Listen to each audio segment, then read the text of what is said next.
মুস্তাজাবুদ দাওয়া মানে হলো সে দোয়া করতে দেরি হবে, সে যা চাইবে আল্লাহ সাথে সাথে তার দোয়া কবুল করবে। সুবহানাল্লাহ।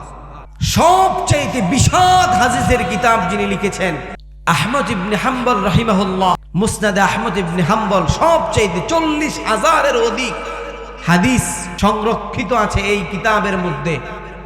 এই কিতাব উনি সংকলন করেছেন। উনার শেষ বয়সে উনি উনার জীবনটা অতিবাহিত করেছেন হাদিস সংগ্রহ করার কাজে। ইমাম আহমদ ইবনে হাম্বল রাহিমাহুল্লাহ তিনি এক শীতের রাতে, কনকনে আজকে যেমন শীত এমন প্রচন্ড শীতের রাতে একবার তিনি চিন্তা করলেন, হাদিস সংগ্রহে বের হলেন। এক মসজিদে তিনি মাগরিবের নামাজ এবং এশার নামাজ আদায় করলেন। মাগরিব এবং এশা আদায় করার পর চিন্তা করলেন ফজরের নামাজটাও এখানেই পড়ে বের হব, এই শীতের দিন কোথায় যাব। তিনি মসজিদে বিছানা করে শুয়ে পড়লেন। মসজিদের খাদেম এসে বললেন, এখানে থাকা যাবে না, আপনি এখান থেকে বের হয়ে যান। তিনি বললেন, আমি তো ফজরেরও মুসল্লি, এশাও এখানে পড়েছি, আমি এখন কোথায় যাব, আমার যাওয়ার জায়গা নাই, আমি মুসাফির, আমি রাতটা এখানে কাটাই, সকালে ফজর পড়ে চলে যাব। তাকে এই সুযোগ আর দেয়া হলো না। তিনি মসজিদ থেকে বের হয়ে গেলেন। কিছু দূর অগ্রসর হয়ে তিনি দেখলেন শাবুন খাব্বাস, একটা যুবক রুটি বিক্রি করছে, রুটি বিক্রেতা যুবক। তিনি সেখানে গেলেন, গিয়ে বললেন, তোমার চুলার পাশে আমি একটু আগুন তাপাতে পারি? ওই যুবক তাকে নিশ্চয়ই বলে সম্বোধন করলেন। তিনি যুবকের চুলার পাশে গিয়ে বসলেন। বসার পর ইমাম আহমদ ইবনে হাম্বল দেখলেন এই যুবক মনে মনে কি জানি বিড়বিড় করে পড়ছে, ছোট ছোট আওয়াজে কি যেন পড়ছে, এমন আস্তে আস্তে কি যেন পড়ছে। তিনি লক্ষ্য করলেন সে খামির তৈরি করছে, কি যেন পড়ছে, সে রুটি বানাচ্ছে, কি যেন পড়ছে, রুটি বিক্রি করছে, ক্যাশ খুলছে, ক্যাশে টাকা রাখছে, সব সময় সে যেন কি পড়ছে মনে মনে। এটা লক্ষ্য করে তিনি ওই যুবককে কৌতূহলবশত জিজ্ঞেস করলেন, হে যুবক, তুমি মনে মনে আস্তে আস্তে কি পড়ছো? ওই যুবক এবার উত্তর দিচ্ছে, আনা মুস্তাজাবুদ দাওয়া। মুস্তাজাবুদ দাওয়ার অর্থ কি বললাম একটু আগে? দোয়া করলে সাথে সাথে দোয়া কবুল হয়। ইমাম আহমদ ইবনে হাম্বল একটু নড়ে চড়ে বসলেন। আনতা মুস্তাজাবুদ দাওয়া, তুমি মুস্তাজাবুদ দাওয়া, তুমি দোয়া করলে সব দোয়া কবুল হয়? বললেন, হ্যাঁ, নাম আমি মুস্তাজাবুদ দাওয়া। তিনি চিন্তা করলেন, এই ছেলে মুস্তাজাবুদ দাওয়া, তুমি সব দোয়া কবুল হয়েছে। এবার ওই যুবক চিল্লায় চিৎকার করে বললেন, হে মুরব্বী, আমি এই পর্যন্ত যত দোয়া করেছি সব দোয়া কবুল হয়েছে, শুধুমাত্র কেবলমাত্র একটা দোয়া ছাড়া। এবার কৌতূহল আরো বেড়ে গেল। তিনি জানতে চাইলেন, তোমার সব দোয়া কবুল হয়েছে, একটা দোয়া ছাড়া? বলে, হ্যাঁ। বলে, ওই দোয়াটা কি যেটা কবুল হয় নাই? বলে, আমি শুনেছি মুহাদ্দিসুল আসর,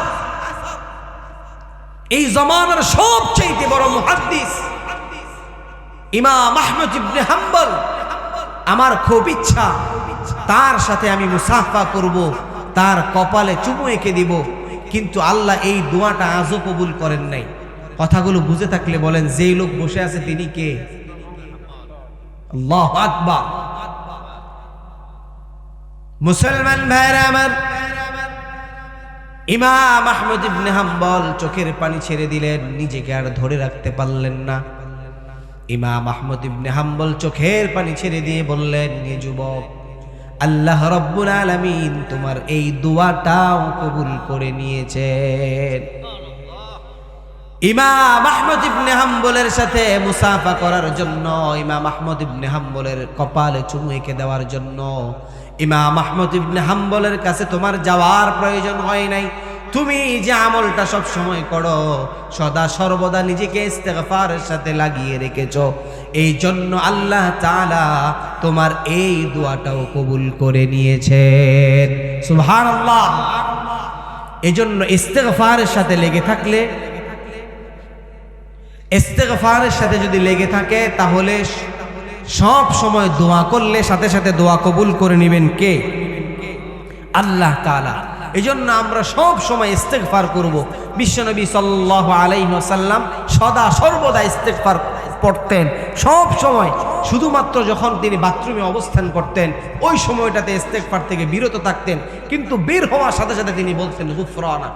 আর গুফরানাক শব্দের অর্থই হলো আস্তাগফিরুল্লাহ, মানে গুফরানাক আল্লাহ তুমি আমাকে মাফ করো, আস্তাগফিরুল্লাহ আল্লাহ তুমি আমাকে মাফ করো, একই অর্থ। অর্থাৎ বিশ্বনবী সব সময় দোয়া করতেন এবং ইস্তেগফার করতেন। বিশ্বনবী সাল্লাল্লাহু আলাইহি ওয়াসাল্লাম সব সময় সালাম ফেরানোর পর, যখন আমরা ফরজ নামাজের পর আল্লাহুম্মা আমিন বিরহমাতিকা ইয়া আরহামার রাহিমিন আছে না নাই? এটা কি দোয়া করলো বলেন, কি দোয়া হইলো এটা? এজন্য আমাদের উচিত বিশ্বনবী সাল্লাল্লাহু আলাইহি ওয়াসাল্লামের শিখানো দোয়াগুলো প্র্যাকটিস করা, আমলের মধ্যে নিয়ে আসা। বিশ্বনবী সালাম ফেরানোর পর বলতেন আল্লাহু আকবার, তারপরে বলতেন আস্তাগফিরুল্লাহ আস্তাগফিরুল্লাহ আস্তাগফিরুল্লাহ। এইভাবে বিশ্বনবী সাল্লাল্লাহু আলাইহি ওয়াসাল্লাম বলতেন আল্লাহুম্মা আনতাস সালাম ওয়া মিনকাস সালাম তাবারাকতা ইয়া যাল জালালি ওয়াল ইকরাম আল্লাহুম্মা আইন্নি আলা যিকরিকা ওয়া শুকরিকা ওয়া হুসনি ইবাদাতিক। বিশ্বনবী সাল্লাল্লাহু আলাইহি ওয়াসাল্লাম এইভাবে সমস্ত সময় ইস্তেগফারের মধ্যে থাকতেন। আমরাও সমস্ত সময় ইস্তেগফারের মধ্যে থাকবো তো ইনশাআল্লাহ? কে কে থাকবো একটু হাত তুলে আল্লাহকে দেখাই। আল্লাহ তাআলা আমাদের সকলের হাতগুলোকে কবুল করুক, বলি আমিন। তারপরেও মোটামুটি 1.5 ঘন্টার মতো আলোচনা হয়েছে আলহামদুলিল্লাহ। আমরা বলেছিলাম বেশি রাত পর্যন্ত আলোচনা করার মধ্যে ফায়দা নাই। আপনারা যতগুলো মানুষ আলোচনা শুনলেন, আপনারা কেউ যদি ইস্তেগফারের উপর উঠতে পারেন, এই আমলটা করতে পারেন, তাহলে ইনশাআল্লাহ আমরা আশা করতে পারি আমাদের জীবনের সমস্ত গুনাহ মাফ করিয়ে আমরা দুনিয়া থেকে যেতে পারবো ইনশাআল্লাহ। জীবনে যতদিন ওয়াজ শুনবেন, সব সময় ওয়াজে গেলে একটা নিয়ত করবেন যে আজকে ওয়াজ থেকে অন্তত একটা বিষয় শিখে আসবো। আজকে আমার গোটা 1.5 ঘন্টার আলোচনায় আপনারা কি শিখছেন? দোয়া এবং ইস্তেগফার। সব সময় ইস্তেগফারের সাথে লেগে থাকা। আল্লাহর কসম, গাল গল্প করা, কোরআন হাদিসের বাহিরে কথা বলা, এগুলো বলার দ্বারা শ্রোতারা মজা পায়। আমার আলোচনা আপনাদের কাছে ভালো লাগে না, এটা আমি জানি, এটা আমি নিঃসন্দেহে জানি। কারণ এই ধরনের আলোচনা মানুষের কাছে একটু কমই ভালো লাগে। বড় বড় উলামায়ে কেরাম যখন আলোচনা করে দেখবেন অনেক বুজুর্গ আলেম, এলেমের অনেক গভীরতা তার মধ্যে আছে, সে কোরআন হাদিস থেকেই কথা বলে, কিন্তু সাধারণ মানুষ আস্তে আস্তে উঠে চলে যায়। কেন? তাদের কথা বুঝার মতো বা নেওয়ার মতো সক্ষমতা আমাদের নাই। আমি একবার সিরাজগঞ্জে মাহফিলে গিয়েছি গত বছর। তো মাহফিল কমিটি আমাকে এসে বলতেছে, হুজুর এই ঘটনাগুলো বললেন। তা আমি ওনাকে সাফ উত্তর দিছি, পরিষ্কার ভাষায় বলছি, আমি আমার মতো আলোচনা করব, কোরআন হাদিস থেকে কথা বলবো, ভালো লাগলেও না লাগলেও এটা আমার দায়িত্ব। কি বলেন আপনারা? এটা আমার দায়িত্ব পৌঁছে দেওয়া। কারণ বিশ্বনবী বলেছেন বাল্লিগু আন্নি ওয়ালাউ আয়া, আমার পক্ষ থেকে একটা বাক্য হলেও পৌঁছে দাও। আমি এটাই চেষ্টা করেছি। আল্লাহ তাআলার কাছে সকলেই দোয়া করেন আল্লাহ তাআলা যেন আজকের এই কথাগুলোকে উসিলা করে আমাদের সকলকে আমাদের জীবনের তামাম গুনাহগুলো মাফ করে দেন, বলেন আমিন। আমি বলেছিলাম একটা হাদিস বলবো। বিশ্বনবী সাল্লাল্লাহু আলাইহি ওয়াসাল্লাম এই হাদিসের মাধ্যমে আমাদেরকে জানিয়েছেন আল মারআতু ইযা খামসাত সাল্লাহা, যদি কোনো ব্যক্তি, কোনো নারী 5 ওয়াক্ত নামাজ জামাতের সাথে পড়ে, ওয়াসামাত শাহরাহা, এবং রমজান মাসের রোজাগুলো সঠিকভাবে রাখে, আতাআত বালাহা, এবং স্বামীর আনুগত্য করে, হাফিজাত ফুরুজাহা, এবং নিজের লজ্জাস্থানের হেফাজত করে, আল্লাহর কসম বিশ্বনবী বলেছেন ওই নারীর জন্য জান্নাতের 8টা দরজাই খোলা থাকবে, বলি সুবহানাল্লাহ। মানে তার জন্য সকল দরজা খোলা থাকবে, সে যেই দরজা দিয়ে ইচ্ছে জান্নাতে প্রবেশ করতে পারবে, বলি সুবহানাল্লাহ। এজন্য এই দাওয়াতটা আমরা আমাদের নারীদেরকে দিব। বিশেষ করে পর্দার আড়ালের মা বোনরা যারা ওয়াজ শুনছেন, বিশ্বনবী সাল্লাল্লাহু আলাইহি ওয়াসাল্লাম বলেছেন, আমি যদি আমার উম্মতের নারীদেরকে বা আমার উম্মতদেরকে উম্মতের নারীদেরকে আল্লাহর পরে কাউকে সিজদা করার কথা বলতাম, তাহলে সেটা কাদেরকে বলতাম?